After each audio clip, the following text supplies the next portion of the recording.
The Real Talk podcast is brought to you by Anchor. Anchor is the easiest way to make a podcast. Anchor gives you everything you need in one place for free, which you can use right from your phone or your computer. Its creation tools allow you to record and edit your podcast so it sounds great. They'll even distribute your podcast for you so it can be heard everywhere, from Spotify to Apple Podcasts and Google Podcasts, and many, many more. You can easily make your money from your podcast with no minimum listenership. All you have to do is download the Anchor app or go to anchor.fm to get started today.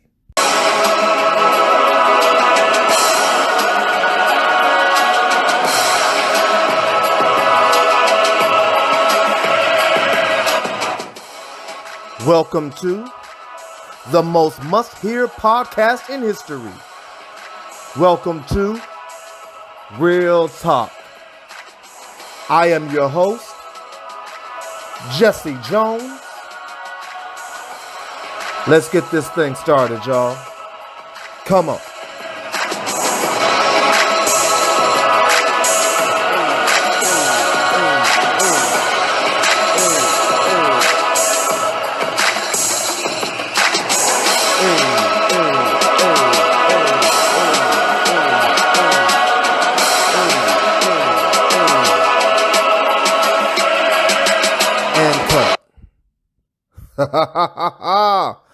Real Talk's in effect, y'all. Let's start the show. All right. And we back. We here. 2 weeks off. I've been tired, y'all. Real Talk. I've been tired. No pun intended. I say Real Talk like 1,000 times. It's what I do. But we back, y'all. We back for another great episode of Real Talk. As always, I am your host, Jesse Jones. And of course, I am joined by my cohort, my co-host, the wonderful, vivacious, the gorgeous. She is my queen. She's the executive producer of Real Talk. Woo-hoo! And she's something like kind of sexy, you know what I'm saying? She is the queen, Queen Philonda. Say hi to the people, baby. Hi, family. You never know. I was preparing myself for Kings and Queens, and here she come out with half family. I just switch it up. I see. You got to talk up so people can hear you, too. How about that? Yeah. Also, as always, I want to give a shout out. We'll never start the show until further notice about giving a shout out to my boy Mike Gibbs. He is the mastermind behind the Real Talk beat. The intro that you hear, that's his original beat. He's got some wonderful cuts. This dude is a monster. He know what he be doing. You can hit me up to hit him up. Hit me up at realtalkhpm@gmail.com, and I'll show you how to get in touch with him. If you need a beat for your song, you need something made because you a spitter, hit me up. I'll put you in touch with him. He's real reasonable. My dude's a beast. Also want to give a shout out to my boy Rut, a.k.a. Russell Worthy. I know I said that backwards, but I call him Rut more than I call him Russell. He is my brother. He is my friend. We've known each other all his life. He's never known a morning to rise without knowing Jesse Jones. How about that? That's wonderful. He, my boy, he is also our graphics design artist. If you need some graphics designed, if you need some artistry, if you need something made for a flyer, for a logo, for a design, whatever it is, my boy Ruck can hook you up. He's real reasonable as well. Hit me up once again at realtalkhpm@gmail.com. I'll put you in touch with him. He'll hook you up. Just tell him you know me. All right, let's go ahead and get this show started. I have said that this show is called Real Talk, which means I'm not going to sugarcoat. I'm not going to be fake. I ain't going to do none of that. So, let me be real. I was struggling for a topic today. Real talk. Like, woo! We actually taping this on Thursday. I'm supposed to be releasing this on Thursday. So, yeah, it's going to be released like late Thursday night.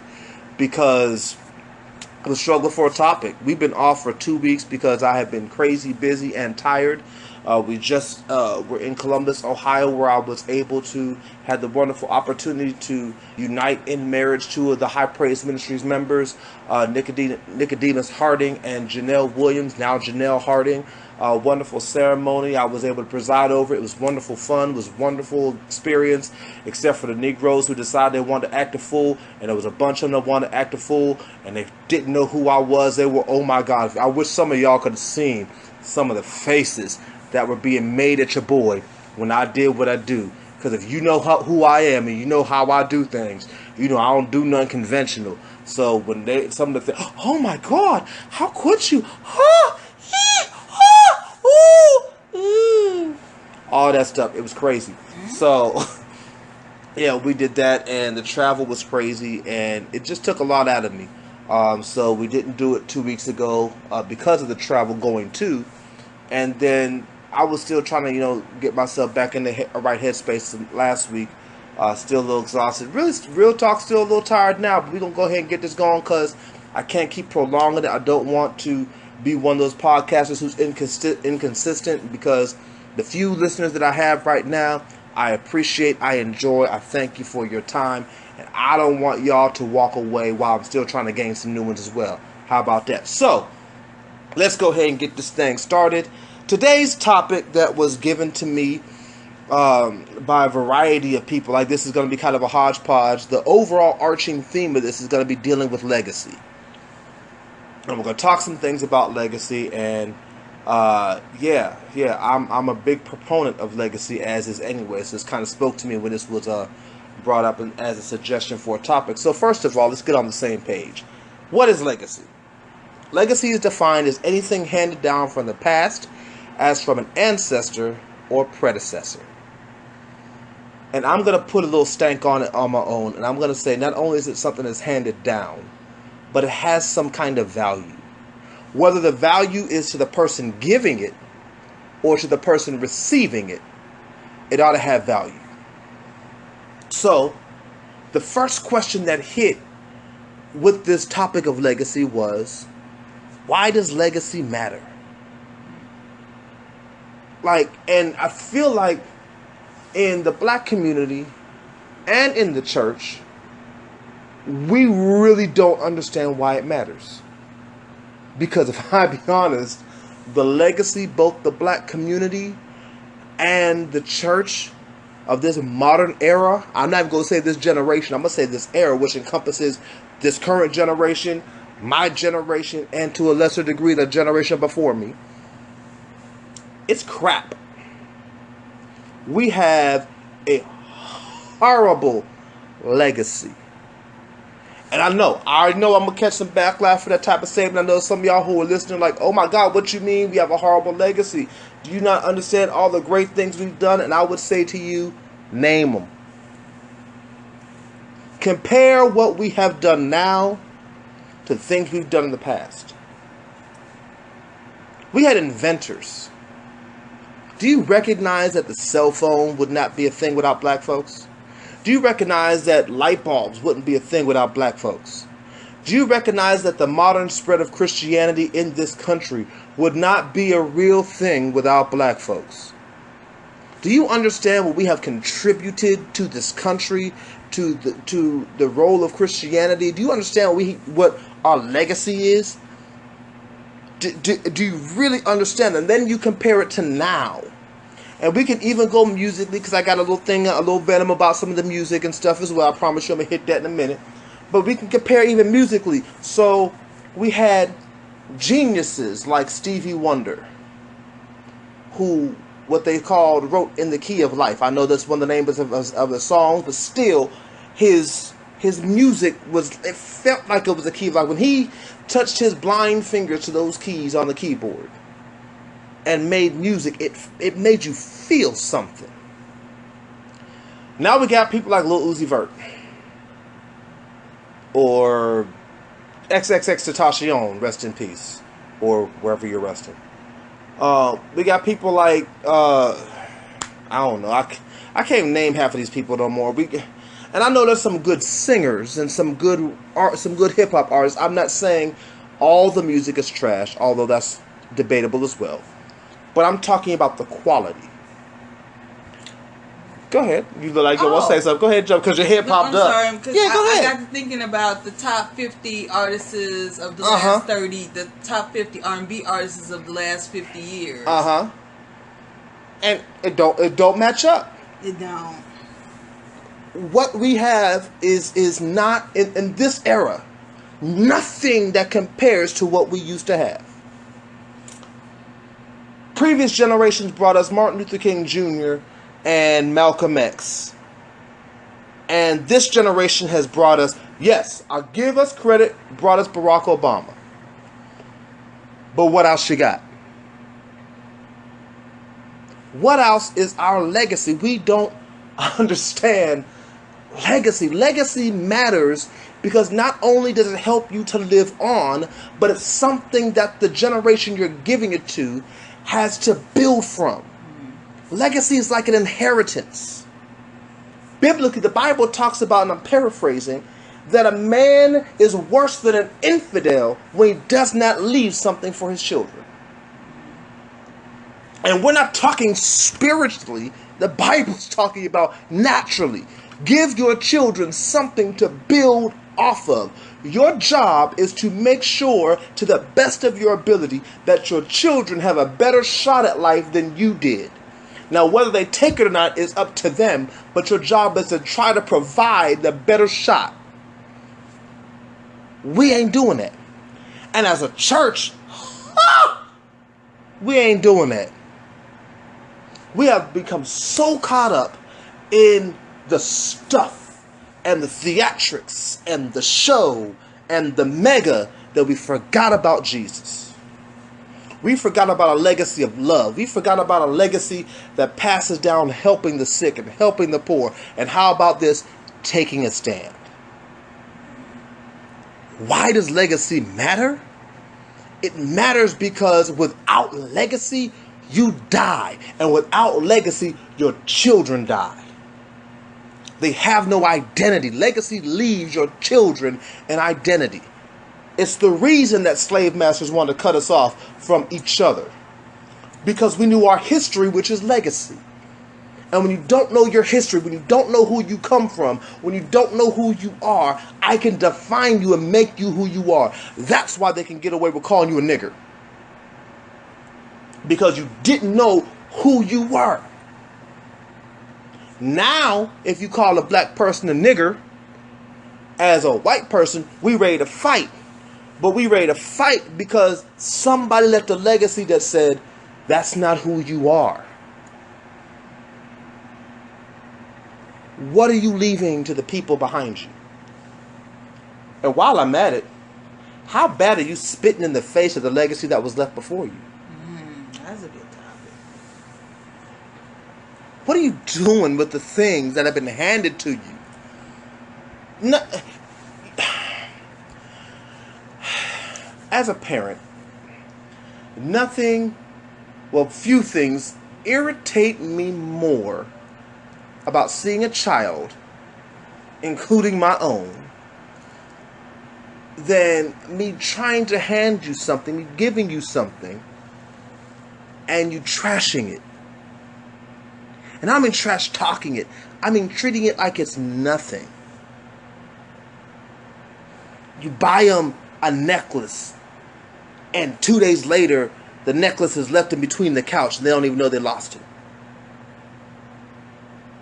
You buy them a car, and a month later, it got into an unnecessary accident.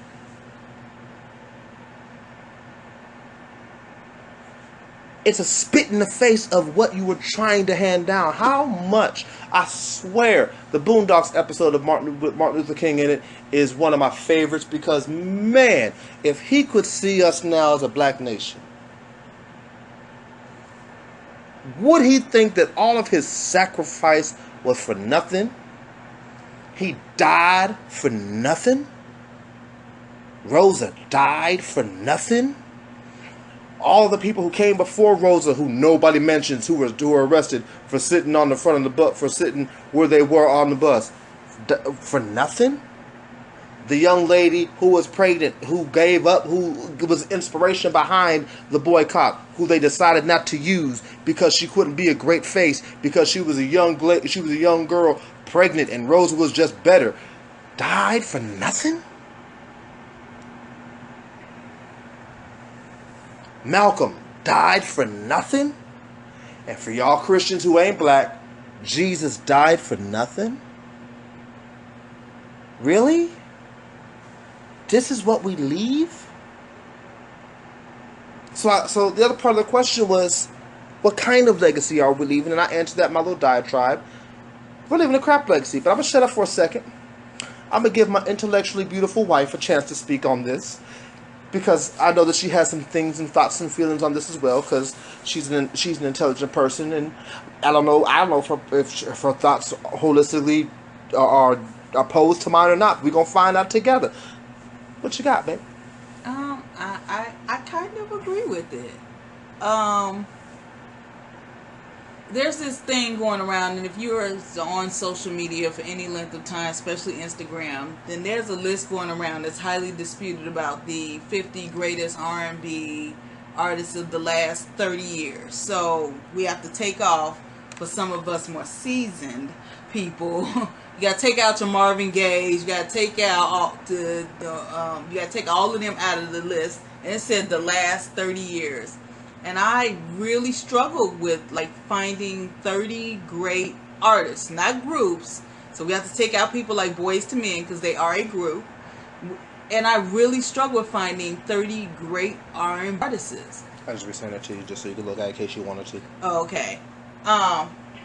And thinking of like that, and thinking about our daughter and the music that she listens to. Like, for all intents and purposes, our daughter, who is 23 years old, really doesn't listen to a lot of this new age music. Just to show you how much that they value it now.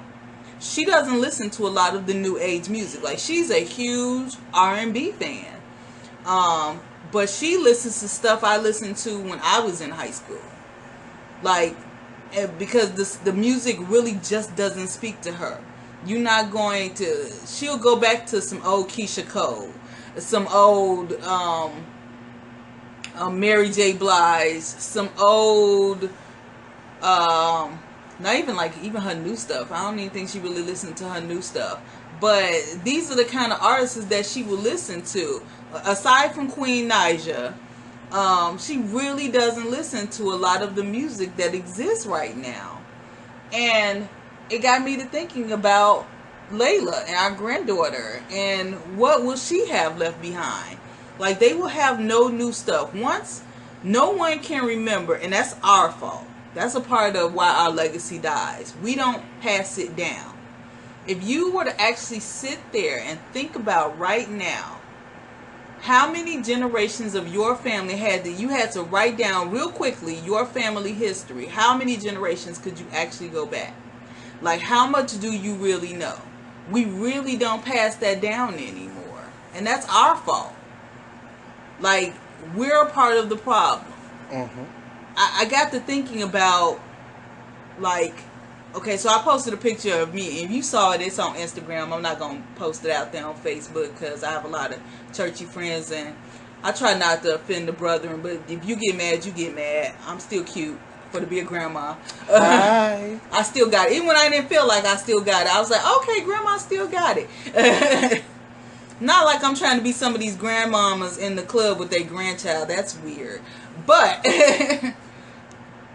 I got to thinking, I was like, I want to be one of those big mamas.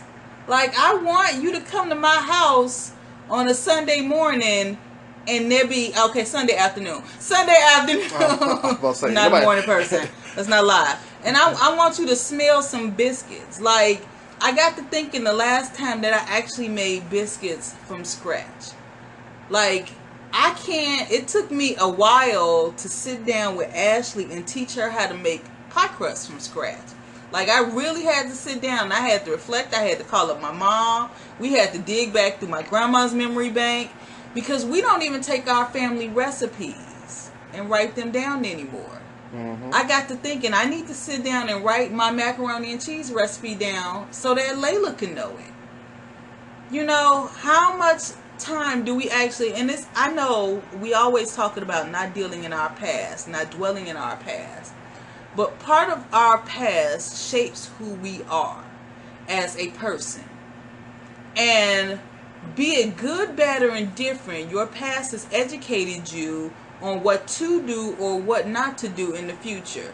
And wouldn't it be such a blessing if we could take the time to pass down the good, bad, or indifferent, so that the next generation will at least not make the same mistakes we made? Like, we have done ourselves a great disservice by denying our legacy. As much as people try to say that, oh, well, racism doesn't exist, or you hear people, oh, why do you have to keep bringing that up? Because that's who we are. It's a part of us.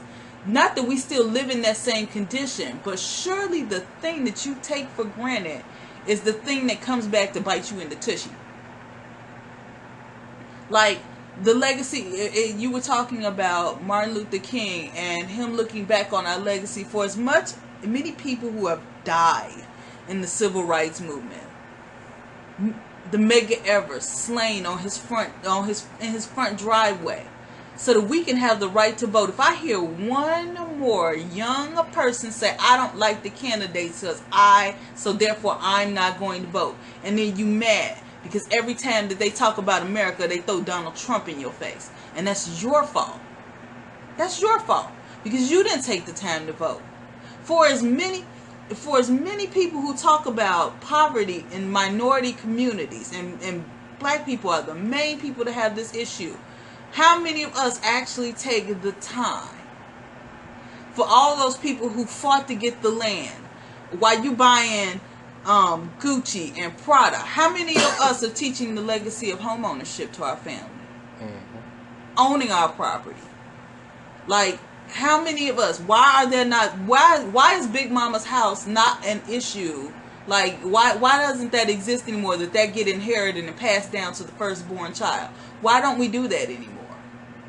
Because we've lost our legacy. We have. We don't understand the importance of our legacy.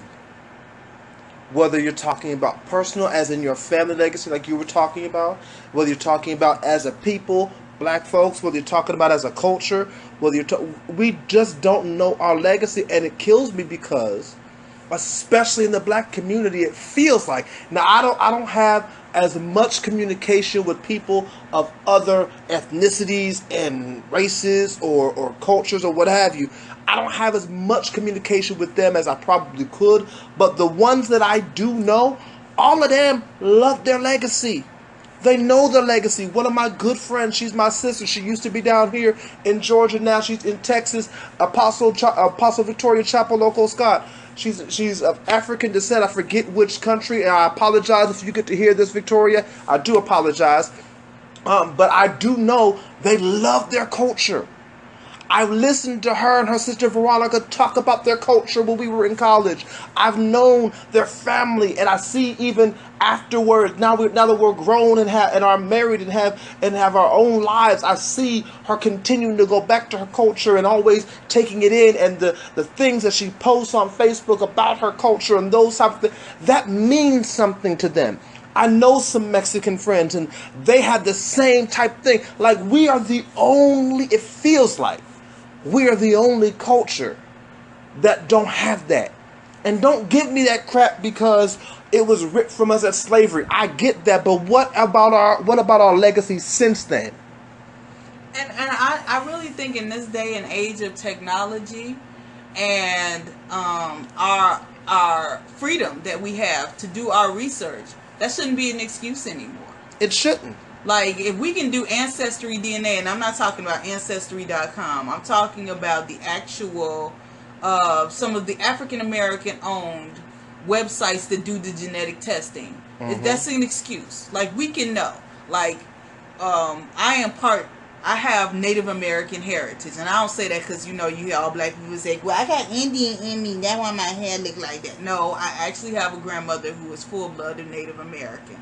And it took me a while to actually do the research because I didn't really have family. I have photos, and I have I gave some general information about her tribe, but then I had to go do the research.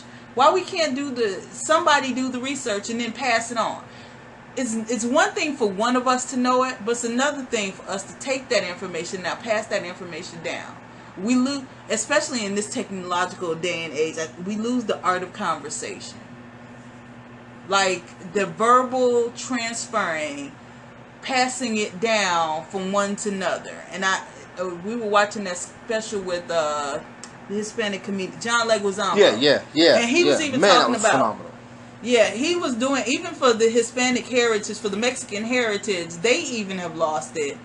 And he was trying to, he did a comedy special, more educational special, so to try to inform some Mexican Americans, hey, y'all, they were actually here. As much as Donald Trump want to build that wall, they were here before we got here.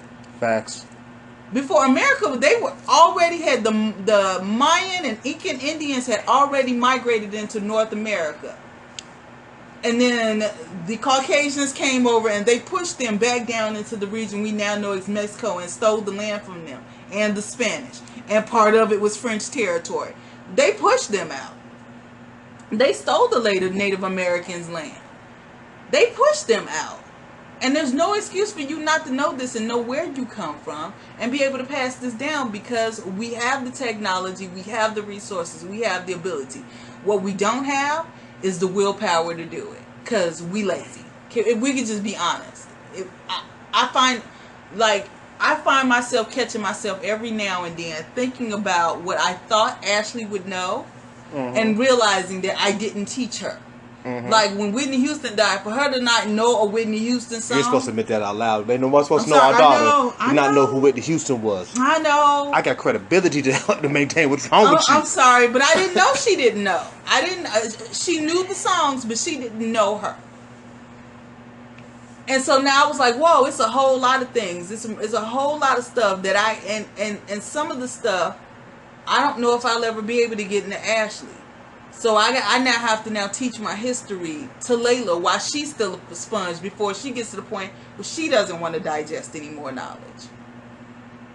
And that becomes a thing. If we could just build and pass on. Build and pass on. We were having a conversation earlier, which is interesting that legacy became the topic that we're talking about, because we were having a conversation earlier this week, my wife and I, about something that just irritates the heck out of me. But I've been screaming about this for like the last 5 to 10 years. Gospel music is dying because we don't understand our legacy. So I challenge you. It is August 8th, 2019. That's when this podcast is being taped. I challenge somebody without Googling it to tell me when the Image Awards were. So not the Image Awards, I'm sorry. Stellar. The Stellar Awards. When were the Stellar Awards? And other than Snoop, tell me somebody who won the Stellar. Tell me somebody who won a Dove Award. Name me 7 artists that came out with new music in 2019 by August 8th. It's hard to do that because the industry is dying, but it's dying because we don't support it, and we don't support it because we don't understand how much the music means to the legacy of the church, especially the black church. And I hate saying the black church because that means it's a segregated thing, but I'm talking about part of the black culture in this regard, so I have to say the black church because here's the truth. White folks support Christian music. As far as I know, there are up-and-comers all the time in the Christian industry, what they call Christian.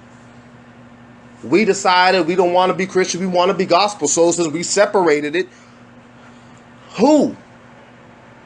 And just as importantly, who are the new ones? Because Kirk Franklin can't keep coming out with albums forever. Rance Allen got to stop singing sometime. Yolanda Adams is already doggone near retired, and Shirley Caesar, I ain't heard nothing from her in a while either. Donnie McClurkin can't keep doing it forever. Who coming behind them? Oh, I know. We got Tasha Cobbs, we got Kiara Sheard. Got you. Do you recognize that they are legacy artists? Kiara Sheard comes from the infamous Clark sisters family, the Clark family, who has a legacy in gospel music. It's legacy. But that's one. For my old saints, tell me the newest whining that's come out with some music. I don't mean Marvin. I don't mean BB and CC. I don't even mean Vicky, who's only married into the whiners. I mean, tell me the newest one. We have no industry almost anymore. Nobody, I promise you probably couldn't even tell me about the Dove Awards. Nobody remembers what the Dove Awards is just about nowadays. My wife looked this up while we were talking, and correct me if I'm misquoting you how you said it. When we were talking about the Billboard 100s and how gospel had to make up being on the Billboard, having a gospel Billboard top 25, because on Billboard's website there is no gospel category. Why? Because our industry sucks. And while I'm dealing with gospel music, let's go ahead to the preachers. I know there are storefronts on almost every corner in every city, everywhere you go. Got you. But where are the legacies of the Bishop Jakeses? Where are the legacies of, whether you like it or not, Prophet is Juanita Bynum? Where are the legacies of the late great God, his name slipped me, Miles Monroe? Where are their legacies? Because they can't do it forever. Miles Monroe is dead. He can't do nothing now. Where's the legacy? There wasn't a year that went past that I didn't hear about something that Miles Monroe's church is doing and what his ministry is doing. I've gone all the 2008, and unless I mention his name, I ain't heard nothing about him. Nothing about his ministry, nothing about the outreach he used to do, nothing about the nation building he used to do. Nothing. And here's what's really trippy. Some of you who are listening have no idea who Miles Monroe is. When I'm talking about legacy, when we're talking about legacy, this is what we're talking about. We have an entire industry dying, and it's our fault. We don't support our own. We don't build our own up. We're ready for them to fall and laugh at them when they do instead of praying for them. Well, we got bad legacies. Like when you hear about what's the guy who had the church down here who Jamal Bryant is the pastor of now? Bishop Eddie Long. Yes. You ain't gonna, as soon as you say his name, if you even especially outside the body of Christ, where we're supposed to be winning people into the kingdom of God, you say, oh, wasn't he the one that was having sex with those young men? Whether you believe it did or not. Whether he believe it or not, you always know. Unfortunately, we get in the legacy of it being okay to have a bad reputation. And as much as we complain about it within the body of Christ, what we're doing is we're pushing away people from the kingdom of God. Like A$AP Rocky was over in Sweden being arrested and held on crimes, and I found out an interesting fact that they don't practice religion in that country. Nope, sure don't. Not to say that there shouldn't be some sort of regulations against separation of church and state. Like, I don't believe you should force people to perform homosexual marriages. I don't believe that you should force people. I believe it should be a choice, whether it's against the law or not. I don't believe you should be able to force people to do that. There needs to be some separation of church and state. But for whole countries to start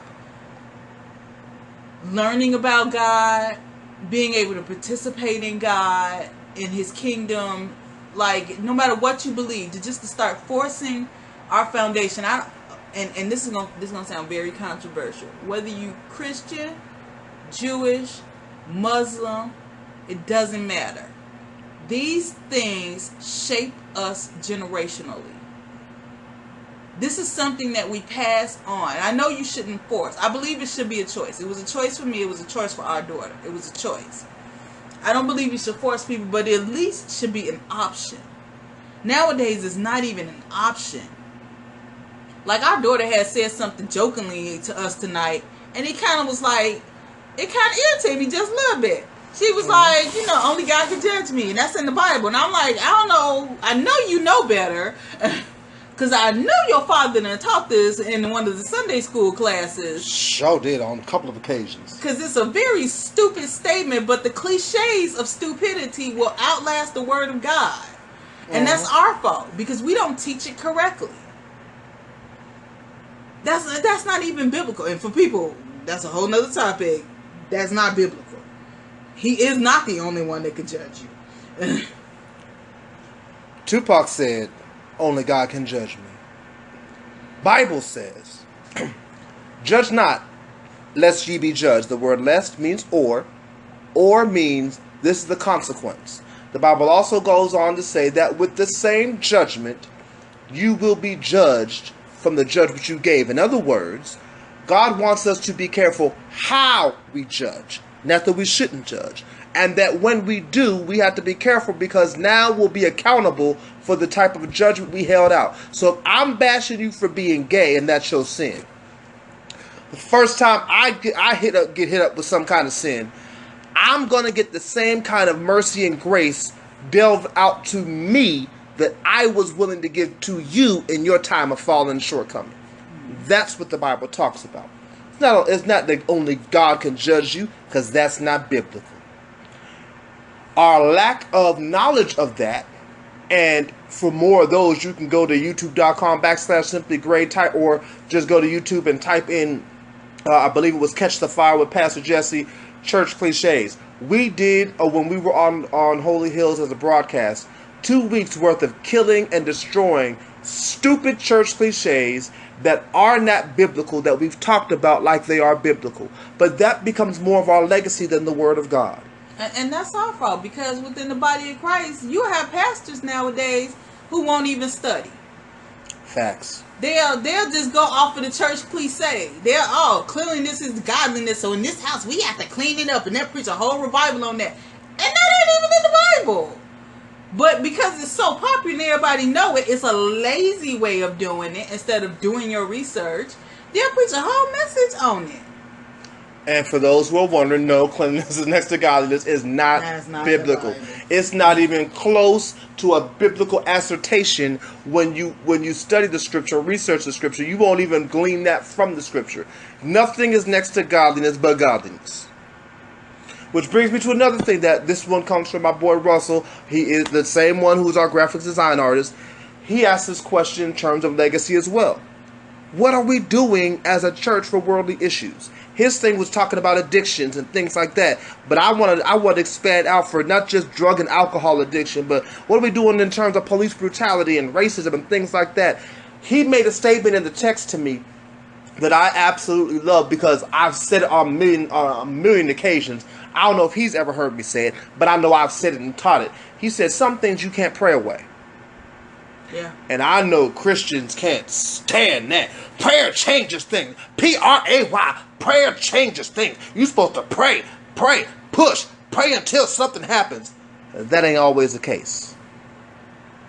If you believe that prayer can change everything, and prayer always is the answer. Ooh. Let me go ahead before I go off in this tangent. Go ahead, hit it up. Go ahead. Because I got to thinking, if that was the case, that Jesus wouldn't have died on the cross the way he did, if prayer could change things. He prayed until he literally bled, and he still died. If it be in thy will, Father, let this cup pass over me. Nevertheless, not my will, but thy will be done. Now some would say, well, that's because it was in the will of God. That was before the foundation of the world. That was said that was going to be the plan. Okay, I got you. Here's one for you. Jesus comes down from the Mountain of Transfiguration. I believe it's in the book of Matthew. He's coming down from the Mountain of Transfiguration, where he had just had a nice little conversation and everything like that. Comes down to a big old ruckus. And what's the ruckus? The disciples are there having a discussion with what appears to now be like a great congregation, because here is a man who's come to them and said, my son is possessed. Pray for him that he be healed. The disciples prayed. None happened. Jesus comes down and says, what's going on? They begin to tell Jesus what's going on with this young man. Jesus says to the Father, he says, listen, all things are possible to him who believes, only believe. The Father then says, Lord, I believe, help my unbelief. Jesus didn't pray. Jesus didn't say the prayer was going to help. He said, your unbelief is what's stopping it, so my prayer ain't going to do nothing about it. And it took him, the Father, making a declaration that I have an issue believing in this, that freed Jesus up to cast the demon out the boy. It wasn't prayer that did it. Prayer doesn't change everything. Some things, most things, You got to put the work in for it. And the problem has become that the church has stopped putting in the work, and we want to either be fake and act like we perfect, or we want to put the work on you when we supposed to be doing the work. It was the church, legacy-wise, historically, that stood up to racism and police brutality. It is the church, historically, where AA meetings are held. It is the church, historically, where women who have been abused and battered by men will be able to meet and have support groups and find help. It was the church, historically, that was able to give food and clothes to the poor.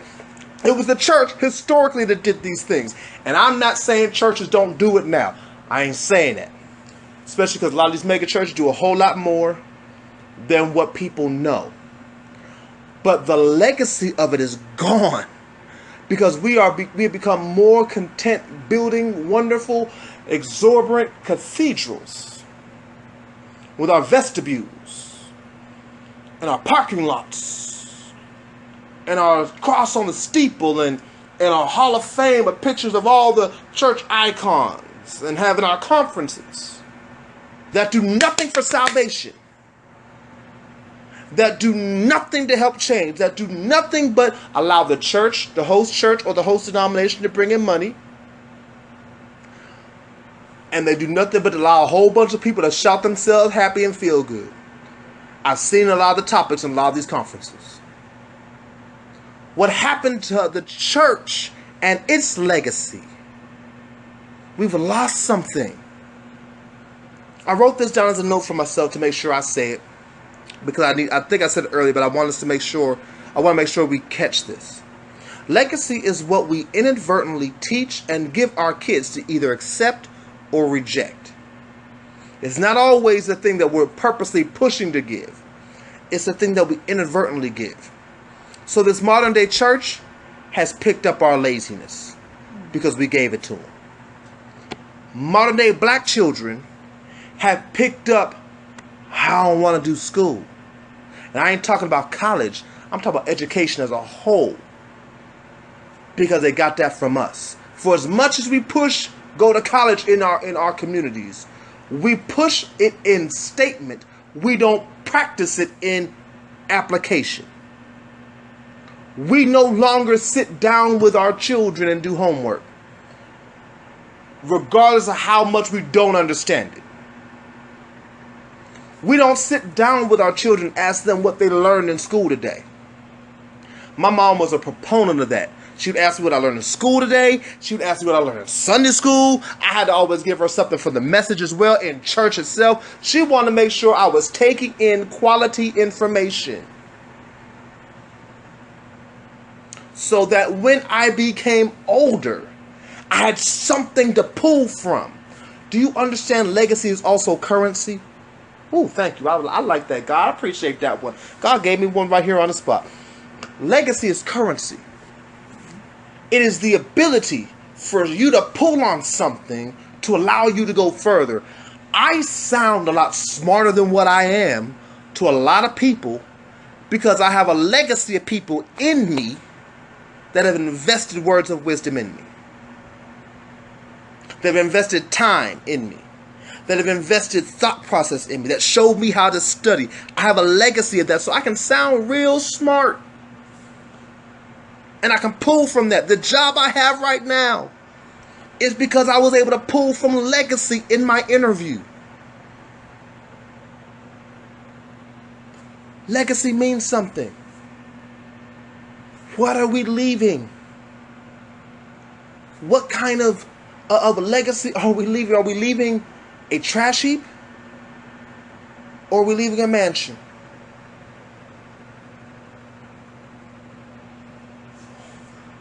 What are we doing? Why is it that, and I'm going to toss this in just for you, Ruck, because you said this and I liked it, but I didn't think I could talk long enough about it. Why do we now have a legacy of cliques in the black church everywhere we go? And Pastor T, this kind of piggybacks off of also what you were saying. Why is it that we love fakeness in the church?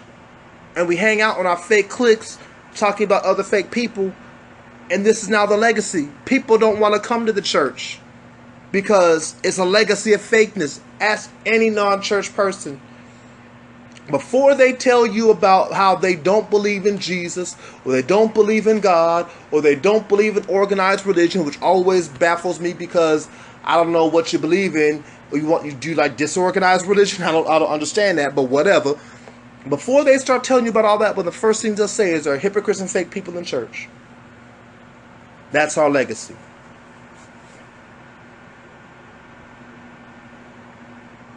We got to turn that around. We got in all aspects of our lives. Church, home, personal.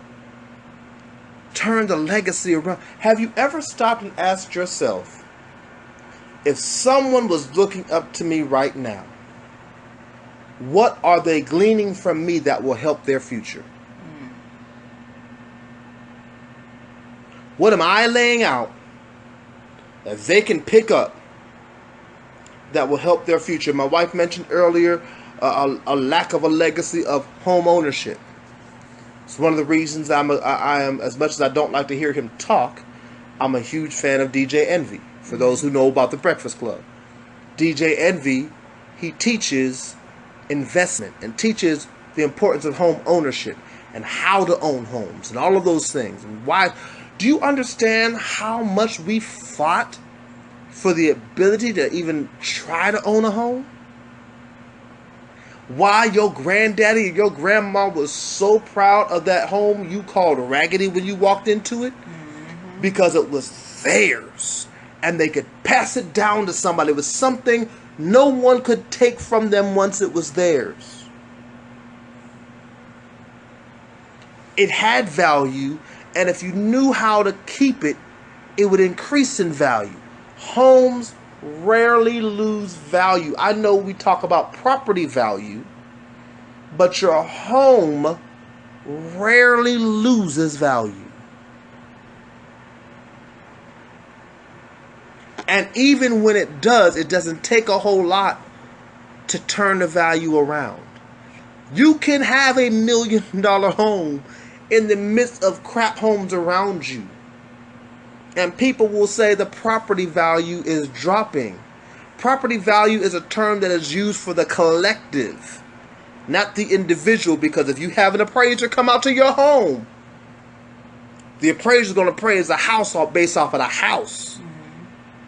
Tell you what you can sell it based off of the house.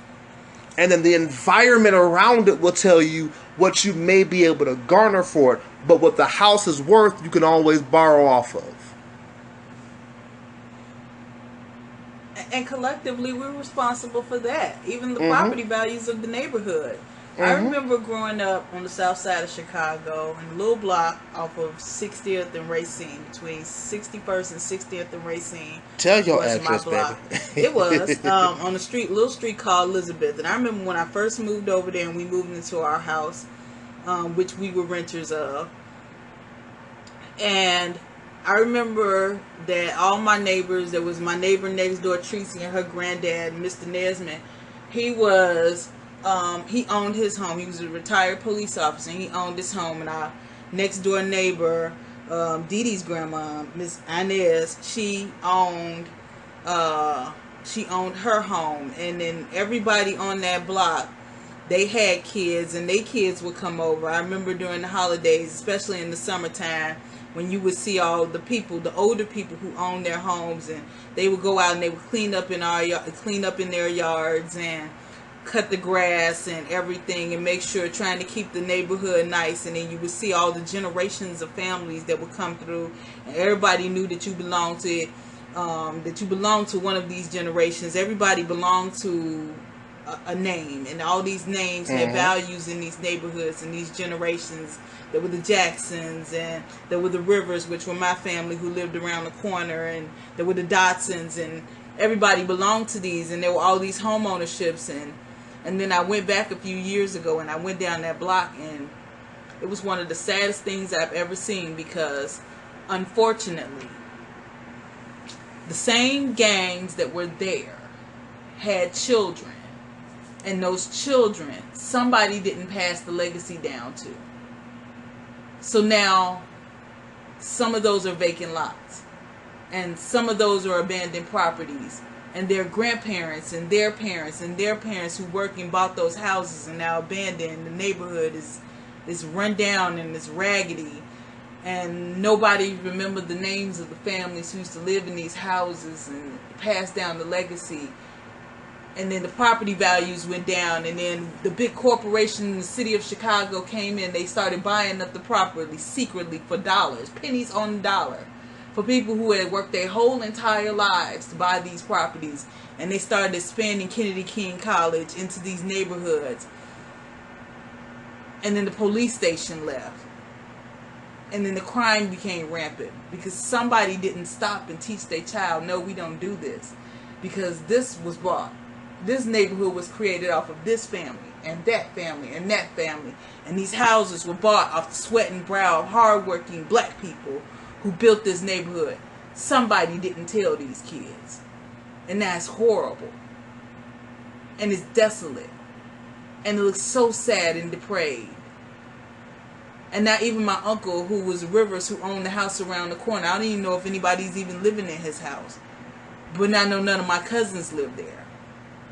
And none of my cousins even live in the neighborhood or the city. And it's sad. And that's our fault.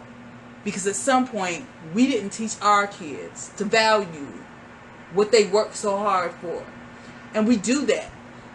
Not only within our communities, but also in our families. But we do that in the black church. For all these people who are willing to go overseas and do all these missions, because all these pieces over there, places like China, where you cannot openly worship Christ. You cannot openly worship God. It's Buddha or nothing else. People are dying. The same thing happened here. Mm-hmm. So when you get to openly worship God in this country, you owe a debt to somebody else who was beaten. Somebody who lost a family member. Somebody who was murdered because they did that. And we have forsaken all of that for the superficial. We even forsake Christ's sacrifice for the superficial. Everybody talk about the blessings. If I see one more shirt with blessings are here, one more rapper or some rich person talk about blessings on top of blessings and blessings and blessings, and leave God out of the conversation, I'm going to scream. But that's our fault. Because we didn't go back to teach people about where the blessings come from. Matter of fact, we have perverted what blessings are. Facts. And that's our fault. We, just because our parents didn't do better, does not hold us at a standard that we cannot do better. Just because as the generations happened before us that they didn't do a good job, don't mean that we can't be accountable from this day forward. I know, I just said a dirty word.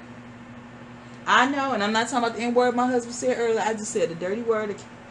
I'm going to say it again. Accountability.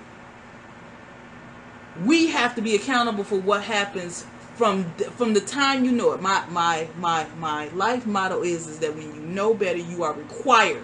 You are required to do better. So from the time that you hear this message, if you don't start improving on the legacy and start building from there. And we don't say this, we don't do this podcast just so we can just vent. Because really, we can vent to each other. We don't need, we don't need any, we don't do that for that. We talk to each other all the time. We do this so that something will be sparked in the mindset in the community out there, in the community we are involved into, and that our children come up in, our grandchildren come up in, and their generations come up in, so that we can start to do better. There's no excuse why we can't do better. I think that, and this is a thought that hit me, if we could just start treating the church, treat the black community, treat our families and ourselves like sports franchises, we would be so much better off. How so? So, when you think of the Los Angeles Lakers, it's a legacy franchise. You know the names. Kobe, Shaq, Magic, Kareem, James. You know the names. You know the Staples Center. You know the 11 plus championships they won. Same for the Celtics. Same for the Yankees. Same for the Steelers. For the Cowboys. For the Patriots. You know the legacy, and fans will fight you about their legacy. Talk to a diehard Patriots fan and tell them their championships are tainted. Talk to somebody who really was a ride or die for Barry Bonds and tell them that his 774 home runs is tainted. Talk to a Cowboys fan, me, and tell me my Cowboys don't match up as one of the premier dynasties in all of football. Talk to a Bulls fan and tell them their dynasty was tainted. Talk to somebody who loves LeBron and act like they don't know his stats and don't know what his legacy is as a basketball player. But yet, if I asked you to name me 5 mega preachers, 5 big preachers in the black community, forget the black community, 5 big preachers in this country, and not T.D. Jakes, Joel Osteen, or Joyce Meyer, who you got? Give me 5. If I asked you to tell me 5 black activists in this country right now, who you got? I saw this on Facebook, and we get ready to transition over to a break and then to our next segment. But if I asked you to talk about in depth why it was so important that in Texas there's so many black female judges, and that went under the radar, nobody talked about it, because a bunch of them, they became judges in this election, and it was wonderful, and it was historic, and nobody talked about it because it wasn't important. But let the Lakers win another championship under LeBron James. Let Tom Brady get another Super Bowl.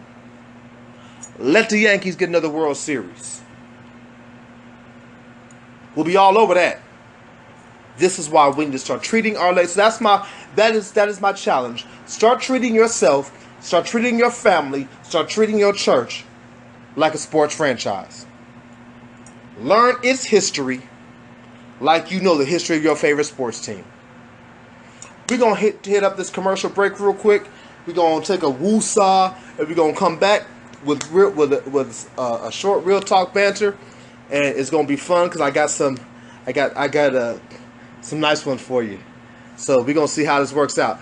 We'll be right back after these messages.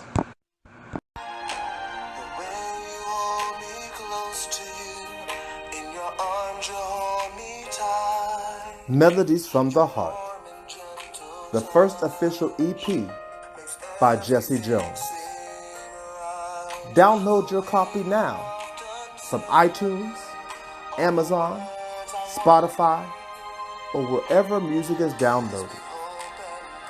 If you love love, make sure to pick up your copy of Melodies from the Heart by Jesse Jones.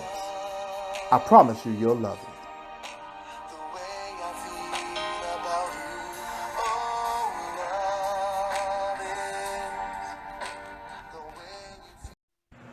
And we back. We have woosad. We have taken our deep breaths. I hope you all understand how passionate we are about this.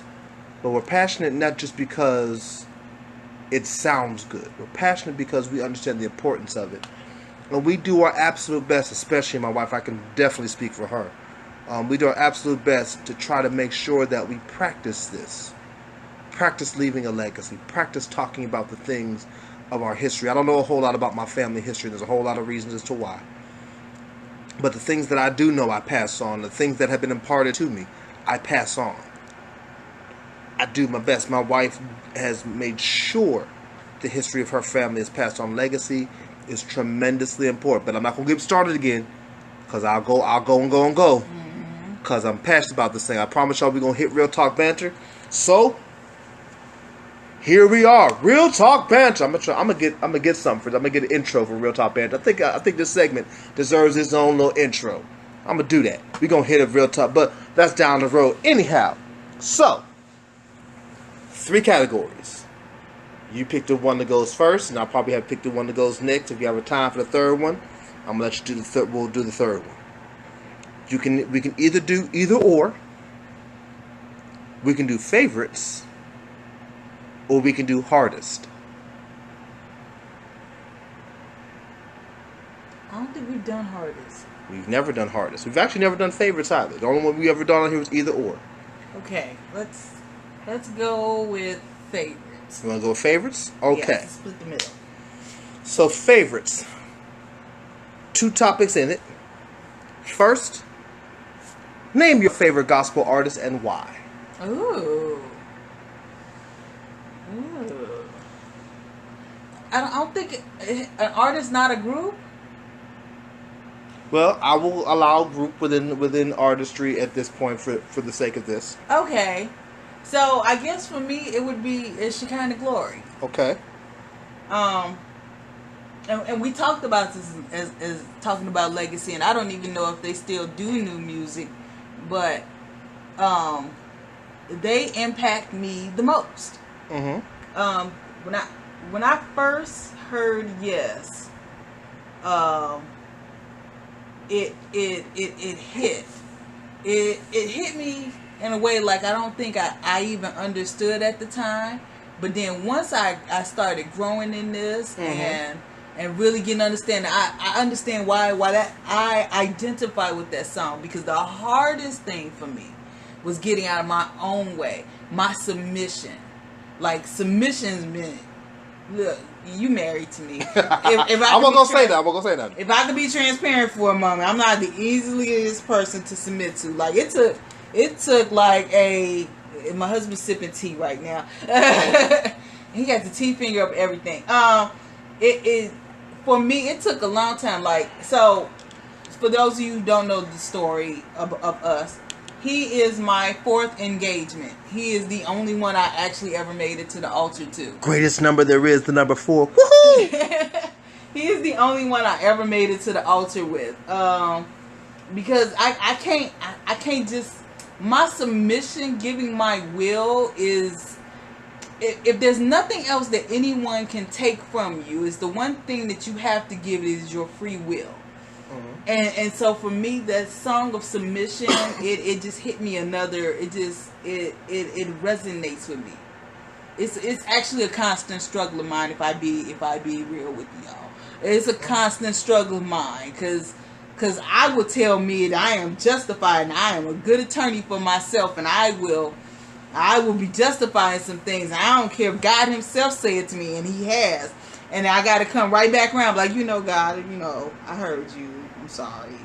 I know I had to give that thing to you. I know, God, I'm sorry. If you could just but okay, here's this thing. But this one over here, it's mine. Okay. So submission is an issue for me, and I constantly struggle with it. And their music has spoke to me in so many other songs, Ministering and Broken. Like their music just resonates with me. So for me, they would have to be my favorite gospel group artists of all time. Okay.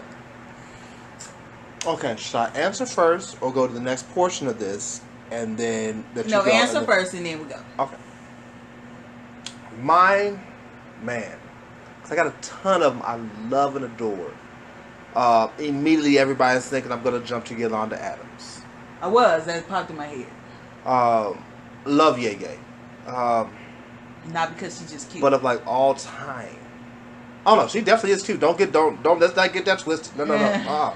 Like Steve Harvey said, she's sexy. She is. He messed up and said she's sexy at the award show and folk heard, oh my god, he said she's sexy. Well, she is. Titus O'Neil's a lucky man. He's a lucky man. Anyhow. That's right. Yeah, they did. Seeing each other. As far as I last heard, I'm a wrestling fan too, so I get to know these type of things. But man, so Yolanda is my favorite in terms of the dance ministry. Mm-hmm. Don't know that she's my favorite.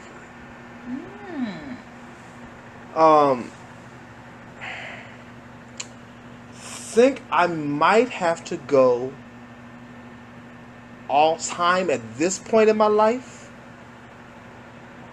think I might have to go with Smokey Norfolk. This brother, and see, it's not because of his albums. Not a huge fan of a lot of his albums, to be honest with you. But when you watch this brother live, or you go to YouTube and you search Smokey Norfolk and you watch his live performances, this brother's a worshiper. This brother has a cry from his heart to Jesus. And I love worship. As much as folk who knew me from the church and around Aliquippa, Pennsylvania, knew me to be a praiser, I was that 5-year-old kid moving people out the way so I can shout in the middle aisle because I needed some room. I need a little room. Get out my way. Okay, step aside if you want to. You're going to mess around and get elbowed in the face. I need to get my little shout on. I was a praiser. But I'm a worshiper at my heart. Like nothing that I love a good holler. And God said, oh yeah. I love it. Love a good Hammond. Oh, a good old school Hammond. Somebody jumping on it. And a good praise break. Love it. But that worship though. Something about that worship that calls me and pulls me and draws me and forces me to just give everything I got to him. Some of y'all ain't gonna like how I put this, but this is real talk. You are invited into my world. You don't like being in my world? Get out. Worship for me is like sex. It's intimate. And I want to get in there. And I want to get everything I can out of it. And I ain't finished until I can get a good holler. There got to be a holler in my worship. Just like in my sex, I need a holler. Hey, holler. I need that. My worship is like that. It is the experience where all of God opens up to me, and I open up all of me to God. And in that moment, despite my faults, despite my flaws, despite my messes, despite all of that, in that moment, our two become one. His godliness and my messed upness, we can still become one in that worship. Smokey exemplifies that. Yolanda's the first person I ever saw as an artist on a national stage just going to worship. YouTube Yolanda Adams video. There's a reason actually I did this, and I'll tell you about the reason I use this as a topic later. But go on YouTube and search Yolanda Adams, Let Us Worship Christ. There is I think it's like 10 minutes, 10 maybe 12 minutes of her on there. Where she's singing, and in the middle of it she starts to scat because she has jazz training, and then after that just goes out the window, and she just begins to just go in real worship for herself. And her worship is always a worship of song, so she's never stopped singing. But if you watch and you listen closely, there's a switch she turns on. Because this thing became for real for her. Richard Smallwood has it. Anybody who knows Richard Smallwood has a song called Thank You I used to dance to. And if you get the extended version, the actual live concert version of Thank You by Richard Smallwood, you'll see this woman who is in the midst of singing. She's the soloist, and she goes off because it's real worship for her. One more, there's Fred Hammond, and what's the name of the song? Don't Pass Me By. Get YouTube the live version. This little small light-skinned chick almost throws her glasses off because she really begins to scream out, I can't make it without you, Lord. That kind of worship, it draws me. And Smokey consistently brings forth that kind of worship. It is in him. I look forward when I hear him have a new song, only because I know eventually that live is coming out. And when that live comes out, this dude gonna do something that you can't put together on an album, on a CD version album. He gonna get behind that keyboard or behind that piano and just do it. That's why Smokey is my favorite artist of all time right now. Now you ask me in a week, I may have somebody else, but right now, Smokey Norfolk, that's my dude. So part 2 of favorites. Okay. What's your favorite gospel song or hymn? guess I kind of already answered that, huh? You can still talk a little bit more about it. You talked about them, but not talk about it. That's a tough one. That's okay. Oh man, I gotta struggle with this for a second. Hold on. Mm-hmm. Cause for all intents and purposes, I feel like it's yes, but there's a part of me on the inside that's saying that it's Marvin Sapp's best in me. Okay. So, okay, I gotta pick one. Okay, I'm gonna go with yes. I'm still go with yes. Mm-hmm. Shekinah Glory's yes. And why? Because like I explained earlier, it speaks to me. It never stops speaking to me. It is my go-to reminder of that he's not done with me yet.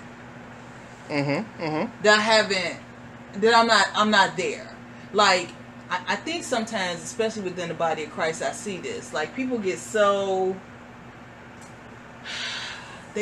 high in their own head of where they are, and I understand not being like the dog in his vomit and the whole nine, going back there, keep going back to things. But I think you can get to the point where you forget where you come from. You get a little spiritual amnesia, and then that spiritual amnesia like allows you to belittle other people. I've seen it happen.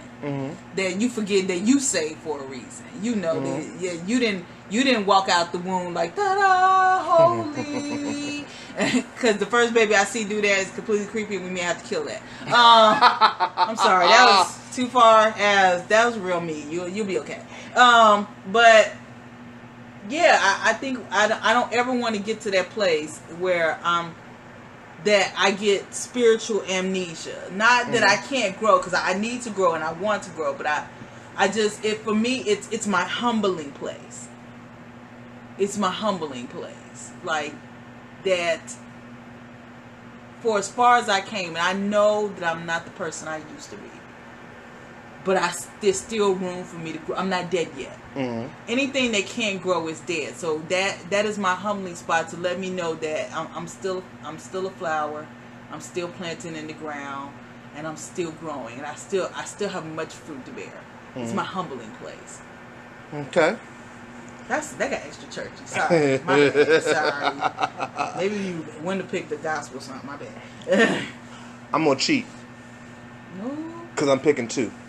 No, you said one. I said name your favorite gospel. I didn't say one. I said name your favorite gospel song or hymn.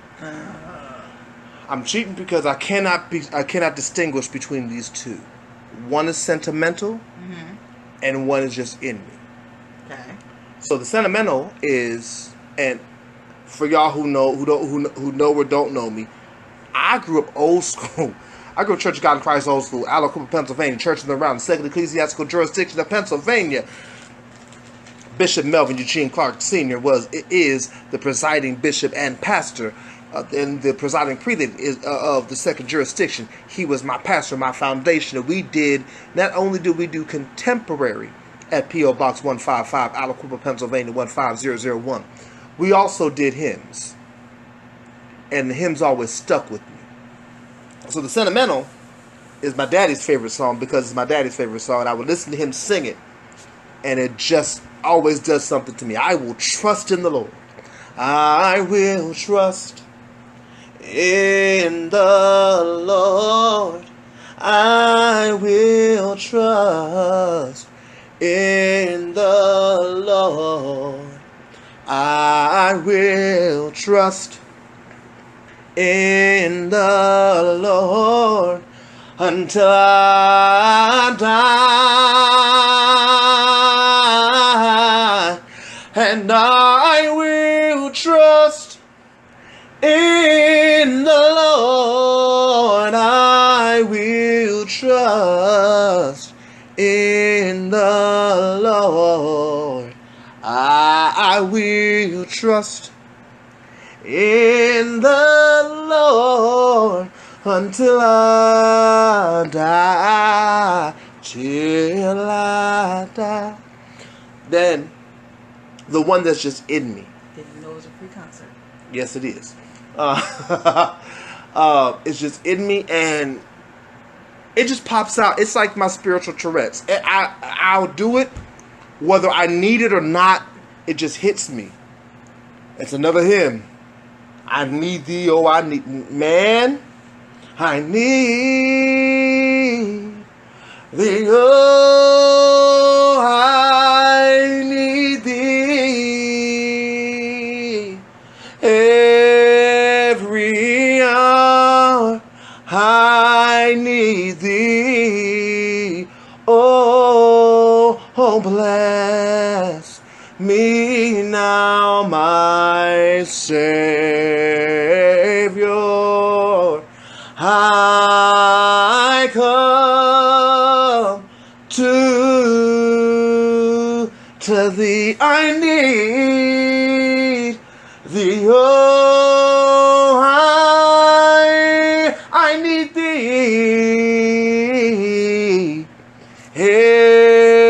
Every hour I need thee. Oh, bless me now, my Savior.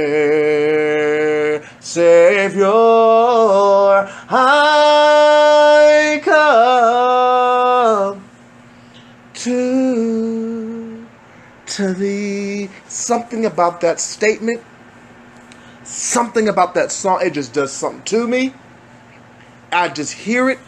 It's always in my head. It's my constant reminder that no matter what I'm going through, no matter what I'm dealing with, I need you. Whether I'm high, whether I'm low, whether I'm going good, whether I'm going bad, God, I need you. I can't live, I can't make it without, I need you. And it's coupled with I trust you, God. I will trust in the Lord because while I need you, I go to you because I can trust you. Those are my two favorite. I'm going to stop because I feel my help coming on. Right. As the Baptist preachers like to say, I feel it coming on. I feel a little preacher in me and I'm trying not to preach. But those are my two favorite. Man, I wish, speaking of legacy, I wish I could go back in time and let you hear my father do I Will Trust. Just before he would preach. I've only heard him preach 3 times, but I've heard him sing that song countless times. Just to hear that voice one good time. And then he would also, every so often he would do I need thee, oh I need thee. Very rarely, but just to hear Raymond Jones do I Will Trust in the Lord. Something about it. That's why it sticks with me. I can't differentiate between those two. It just let's move on before. And not only do I go in, but I also get emotional. Cause if y'all know what's going on with my dad, y'all understand why I'm like that. But so we have 2 topics left. Okay. And based off of time, we'll probably only do one. All right.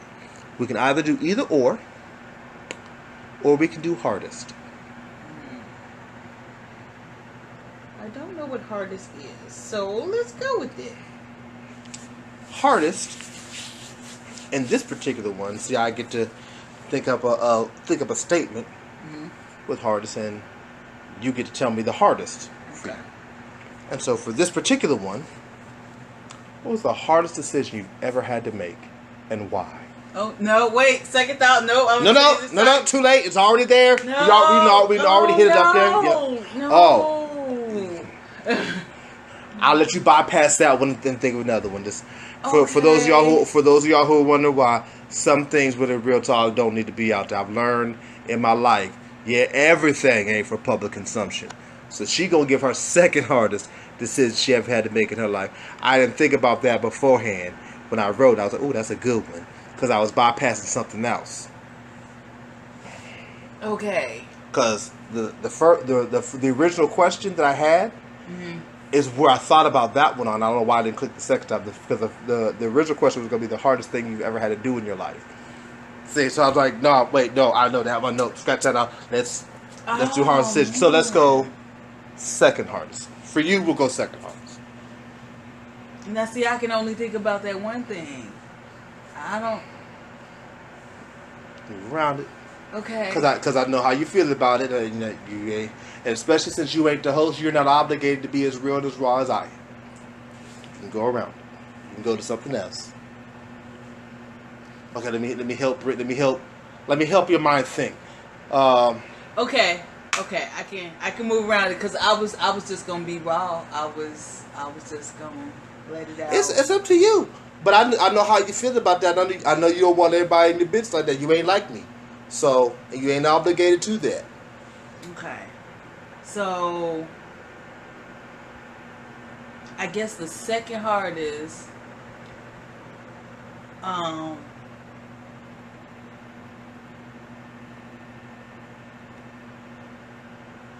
I want to say that it was being a mom. Mm-hmm. It was being a mom.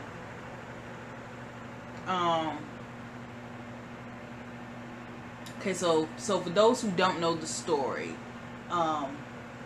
Ashley is my biological child and not Jesse's. And when I found out that I was pregnant with Ashley, due to who her biological father is and his history. Thank you for being a screw up. I was able to get her because you screwed up. You'll probably never hear this broadcast, but I thank you for screwing up anyway. Due to his history, not just his criminal history, because I had met him coming out of jail. He had just been released from jail when we met. And I found this out later. So it wasn't his criminal history. It wasn't the fact that, for all intents and purposes, me and him were not equally yoked for the churchy people. We were two different people. He was older. I was younger. He was very complacent, very settled. I was in my prime, ready to spread my wings. I was ready to take on the world domination. I was that 19-year-old. I was ready to go. I was actually in the process of enlisting in the Air Force. And I went and I got sick, and I found out that my sickness, which I thought was strep throat, was actually Ashley. Woohoo! Surprise. And see, Ashley, you do make her sick. I'm just playing. Stop it. And I didn't feel like I was ready, and I knew, and I know we're gonna. And if you feel like commenting, hit me with it. And this is not to downplay men. Hey, I'm not taking no. Y'all make sure when y'all hit my wife, and y'all only hit her on the Real Talk Podcast Facebook page, or you email the Real Talk Podcast email. And I promise you better come respectful, because I promise you, say the wrong thing, you're going to find out how real raw I am. I'm just letting you know ahead of time. Y'all can come for me all you want, but you better be careful when you come for Falana. I promise you right now. All right, my bad. Go ahead. It's okay. Thank you, Andy. It's not to bash men, but I knew who he was. I knew him. I never saw myself long term with him because I knew him. And for all these women out there, especially you young women, I speak to you when I say this. Do not think that you can change a man. I was not in the business of trying to change him. I knew who he was. And I knew he was not going to be the father that I wanted for my child. And so I had actually opted to have an abortion. He tried to talk me out of it, told me he wasn't going to pay for it. I was determined. I'm like, look, I work, I make my own money. I make more money than you. I'm in college. I got my whole life ahead of me. I got moves to make. And I'm not trying to raise a child by myself. I never wanted that. Like, it's great that we can, and I applaud all the women who have done it. I applaud my mom who done it. It's great that women can do it. That you can be a single parent. Great for you. Bravo. But it's not God's purpose. I believe in a 2-parent household. I was not raised in a 2-parent household, but I did have a relationship with both of my parents. I was raised in the home by my mom, and I was very much so loved by my father. And I believe in you having a 2-parent household. And that's not the traditional part of me. I believe it because I know it to work. Just because you can do it don't mean you should do it. It's like this mesh see-through pants set that I've been seeing on Instagram. Yeah, great. It comes in plus size. That's wonderful. And not to fat shame anybody, because I'm not little by a long shot. Just because they make it don't mean they make it for me to walk around the street in it. Everybody don't need to get to know me like that. And a whole bunch of y'all too. This is Atlanta. I've seen some things. I've been seeing some things. Just because they make it don't mean they made it for you. And I didn't want that. I didn't want to have to work as hard as my mom did. I didn't want to shortchange my child coming into this world. I didn't want to do it. And I told him that, and he was like, "No, because I want her." If I could be really raw, he actually sabotaged the birth control. He had every intention on getting me pregnant. And if you listen to him, if he would ever tell you the story, he would say, and this is no disrespect to any of his other children, he has other children by other women, and he has told the story to other women, and a whole bunch of them hate me because he told them the story that Ashley was his only intentional child. He tried to get me pregnant. As a matter of fact, he told me after I got pregnant, he said, "You only had a couple of more weeks of you not getting pregnant," because I tried everything. He actually went to his mom to get his mom to teach him how to track my cycle to get me pregnant. This is how determined this idiot was. Sorry for the venom. It's all right. It's all right. Your idiot is my good thing. His mess up was my game. But yeah, I didn't want to do it. I did not. If I could have went back in time and somebody else, which there was an option, if there was somebody else that could have been her father, I would have.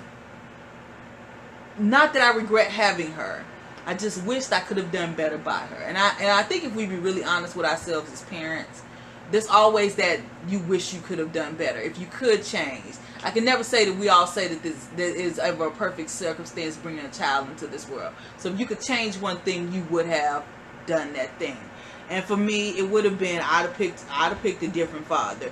If he wasn't of illegal age back then, because we are not that much different. Please don't think that. Please, sir, please, madam, I'm not a pedophile, but he is younger than me. That's right. I be getting him old. Yeah, stop it. He is younger than me. If I could have went back in time and we could have made it work, then I would have picked Jesse to be a father. Cause he's been a great father to Ashley. Oh, yeah, you have. But yeah, I wouldn't change her being here. Ashley, if you know my story, and she's not gonna listen to this podcast, but if she ever do, I don't have a problem with telling my testimony. Ashley saved my life. She got brought into this world under the not the most favorable circumstances, and even when I tried to abort her, and I know some of y'all go, "Oh my God, Christians having abortions." I wasn't always saved. I wasn't saved when she got conceived. I didn't get saved till afterwards. So shut your mouth and comfort if you want to. Go ahead, comfort her if you want to. It's okay, honey. But she never mistake God's plan in the situation. You know, if I look back over and I know that was a blessing that it happened when it happened and how it happened, even though I didn't like it. So yeah, even bad things that happen to you, God can still use. He can still use those. Because he literally, I love Ashley. Ashley is, I didn't know how much I loved her until she brought someone into this world that I could love as much or even more than I love her. But yeah, Ashley was my heart, literally my heartbeat. I felt, and So that was like for me, the hardest thing I ever had to do was to take on being a mom, because it was rough. It was, I know how much people pass over it nowadays. Like, it's so passe. Like, it's normal. Like the conversation we was having about fathers and mothers, and how mothers get more credit, and it's so passe now that we see, oh yeah, single women have babies all the time, and then we're so passe about it. But it's so hard. It is hard, and I never ever wanted that, because I didn't want the things that happened in her lifetime to happen to her because I brought her into this world. Like, there's some things I really, if I could have, I would have changed. Not that I'm prophetic or psychic like that. Don't look at me like I see the look behind your eyes about that. But I felt in my heart that I was gonna do this alone, and I did. I did it alone with the support of my friends and my family, and I will never discredit them. But it literally took a village in order to raise her. And then it took God really bringing someone into my life, because I always wanted her to have a father. And no matter all these other engagements I may have had, I knew Jesse was the one, and he has handled this amazingly. Especially because she was 14. And we women remember back when we were 14 and absolutely crazy teenagers. If we could be honest with ourselves, there are no sane teenagers. I just don't believe that. There are no sane teenagers. It's all the hormones, the genetics, it's madness. It's an actual literal period of insanity, I feel, that we all pass over. That we don't give it enough credit for it being the craziest time period in your life. And it was the hardest thing I've ever could have done, and it has been my greatest pleasure at the same time. So we're gonna go ahead and skip over mine. We're gonna go ahead and end this podcast. Wow, you gonna have me airing out tonight? I know you better air. Well, I'm gonna try to make mine short because we ain't got a whole lot of time based off of my timer. It's all right. You need to get it out. You just gave me an idea for something else. So my heart's decision, and I'll go what in my mind is, at the moment, is the hardest decision I ever had to make. So I'm gonna be all the way raw in as short a time as I could possibly be. And my wife has never heard this either, so this is gonna be interesting to see how she take this one. Hardest decision I ever had to make was marrying you. And before all y'all and you wind up be like, what the heck? What? Nigga, what? I see the facial expressions, y'all. Mm-hmm. Just imagine in your mind. Now amp it up 10 more faces. Okay, go ahead. Not necessarily you specifically, but just getting married again. For those who don't know, and I don't know how you don't know, if you follow me or follow Our Praise Ministries, y'all know that my wife is not my first wife. I was married once before. Oh my God, Drew, that divorce! Ah! Yeah, that was me. Yeah, that took a toll on me. First of all, I had made a promise to myself that I was only ever going to be married once. And for when it failed, for the reasons it failed for, and I'm not going to go into that because there are people who know her, and I do my best never, ever, ever, even in our breakup, to speak negatively about her or tell the things that happened. It's just not in my nature. Some people have heard from her, and you haven't heard the truth, but I won't talk about it. It's just that's something I do, but it was hard. And it hurt. And for the kind of emotional, sensitive, open kind of a person I am, that was a hard thing. Like, and it's probably as shocking for my wife now to hear this, because if you look back at it, if you were a spectator looking in, or you were her who was in the midst of it, seems so easy for me. because I was the one who said, while you are taking it day by day, I will be looking towards the future. You keep me grounded, I'll keep us moving forward. But that's only because I know what I heard God say. And I have always, to the best of my ability, been a person who, despite how I feel about something, if I hear God say it, I'm moving on it. I have done that for as long as I can remember. God has had me and asked me to do some stuff I was nowhere near comfortable with. I didn't want it. I'm preaching and pastoring. Didn't want to do it, wasn't comfortable to do it, but because I knew God said do it, that's what I was going to do. Fine, God, fine. My album I have, Letters from the Heart, for those of y'all who heard the commercial that we had just before this segment, I didn't want to do that, but I felt like I heard God say do it. The book that it was spawned from, Letters from the Heart, I didn't want to do that. But God said, like, I've always, to the best of my knowledge, I've always been that dude. And so when I met her because she emailed me and she said she didn't, but she did. At least that's what my Yahoo says. And we connected. It was a cool connection. It was, and I'm a flirt, so we flirted back and forth, we talked and everything, and then we decided, hey, let's meet up. And I had never really intended on it going there. Even after I had just that same day, hours before, said, okay, God, go ahead and send me a wife. I had did that because I heard a preacher say it, and I'd only repeated it because it was something that was kind of like spiritual Tourette's. It just blurted out of me when I heard him say it. I never thought that was going to be the case, and sure didn't think it was going to be the case that quickly. When God said, she's the one, in my mind, as I'm yet saying, yes, Lord, I'm saying, oh-ish. Because that wasn't... I didn't want to go through that again. Didn't want to go through that hurt. Didn't want to go through that rejection. Didn't want to go through all of that. And it was a battle, and still is a battle, dealing with the hurt and the rejection and all that I deal with. Like, it takes... I didn't get the chance to go to counseling like some folk did. They had the money. Alright? So I talked to God. And occasionally, that's it. Because I don't trust y'all. I'm just be honest with y'all. It's real talk. So I don't trust y'all with my stuff. Y'all, I don't trust y'all.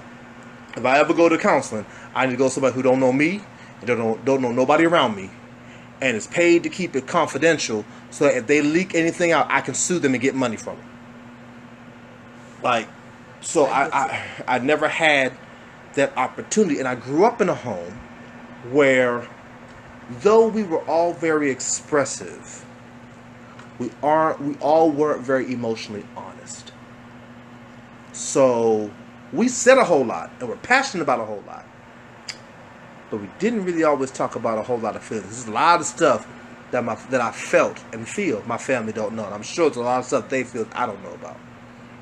That was a hard thing, and it actually still is kind of hard, because I always am fighting off the fear of the same type of failure that happened in not for the same reason, but it ended, so it's still a failure, at least to me. Fight that off happening in this marriage. So it was a hard thing. Hard decision to make. Easy because God said do it. Hard because everything in me was fighting me. Wasn't fighting her. Was nothing about her. She was and is wonderful. Aww. Just, man, always has been the yin to my yang. We used to joke about that, but it's still hard because I had been through all of this and had seen some mess, and I was still fighting and dealing with those demons. And like, I made a humongous deal, and I don't know if you remember me doing it. I made a humongous deal about the fact we made it 5 years. Because it was 1 year more than my last marriage. And I was like, okay, I've never seen 5 years before. I'm kind of out of the clear. Never seen 6 years. I'm kind of out of, and the further away we get from that mark, the more I feel, okay, kind of out of the clear. But that bad boy was a hard decision to make. So, listen, while I'm here, let me go ahead and drop this nugget as I'm getting ready to close out. Never let your fear of a decision be the factor that keeps you from making the decision. Everything that I have gained by the grace of God since the day I met Philonda has ultimately been as a result of Philonda. God used her, and not only did God use her, just her herself. Everything I've gained. High Praise Ministries, this podcast, a lot of my sanity, my weight, just all these things I've get. You fed the mess out of me. I was listening. Oh, sorry. I was 190 pounds. Not even that, but when we met, I'm over that now. But it's been because of her. And had I not made that decision, I would not be where I am now, and I wouldn't be in a good place. So I am better off having made the decision. But it was hard. Let nobody ever make you think that sometimes it's not a hard thing to do the right thing and to do the good thing. It was hard. Hardest decision that I had to make, because the person I had to fight the most was me. And anybody who knows me knows I am not an easy fight. If you've ever had an argument, a debate, a discussion with Jesse Jones, you know that Negro was not easy to deal with. I had to deal with me. And that is a hard thing, because neither one of us was backing down. We both were trying to do what God said do, but neither one of us was backing down. So it was hard, but it's been good. So ultimately, always understand that the hard decision you had to make may be one of the greatest things you ever do. This has been another installment of the Real Talk Podcast. Yes, we're going to I'm just going to go ahead and just be okay with the fact that we almost 2 hours every podcast. I was trying to get to about an hour 15, hour 20. Listen, that's what it's going to be. Getting the two of us together talking, we just talk. You long-winded, I'm long-winded. It's just going to be what it is. Okay, I'm going to try to do better now. No, you ain't. That's all right, because I think this is what's going to make us great. Okay. When you're on the podcast as you choose to be, it's going to be the thing that makes us great, because we share. And we have a format, but we don't have a format. And I think that's what's going to help us. I think that's what the people enjoy thus far.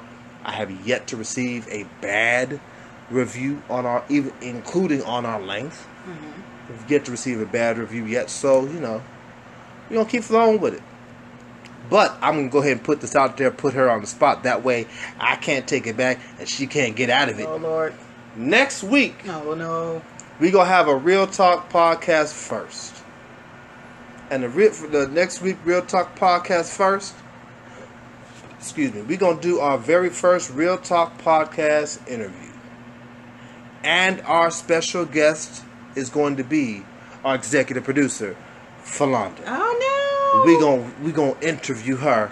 Because she has led an amazing life, and there's so many things that she could talk about and deal with, and so many questions I can ask of her as well.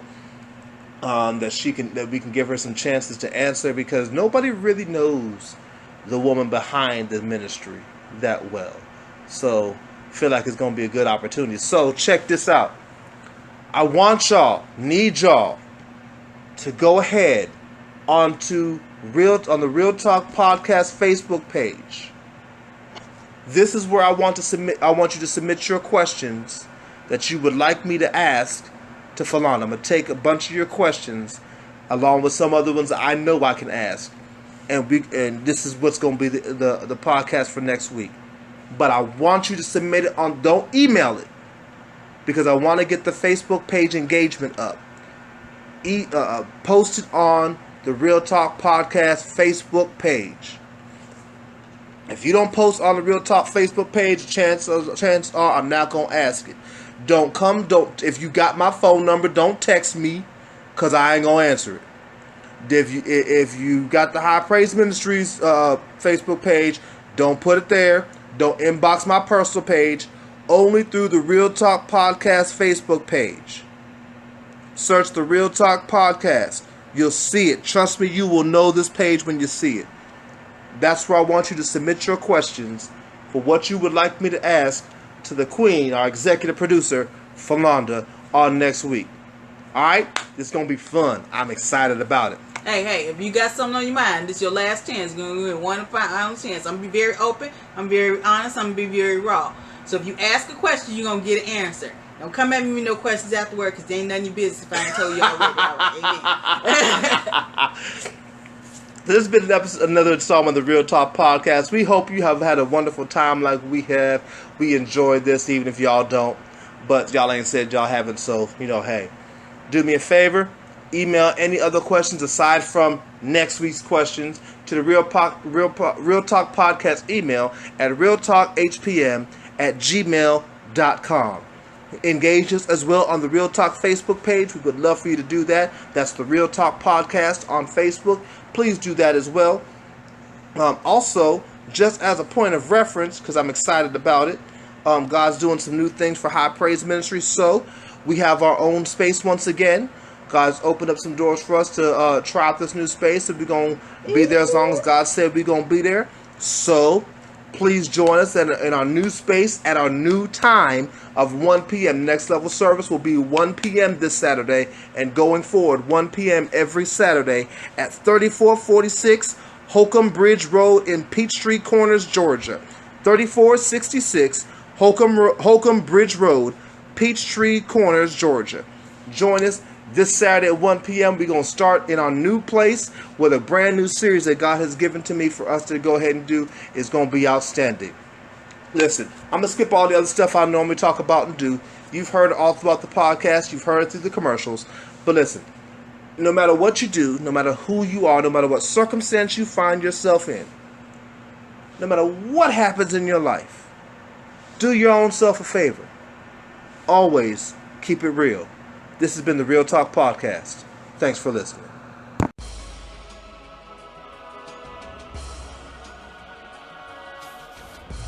This has been another episode of the Real Talk Podcast. We hope you've enjoyed what you've heard. We hope it's fed your mind, your soul, and enriched your life. Feel free to submit all questions to the Real Talk Podcast at realtalkhpm@gmail.com. That's realtalkhpm@gmail.com. No matter what you do, no matter where you're going, no matter what happens in your life, always keep it real. Real Talk. We out.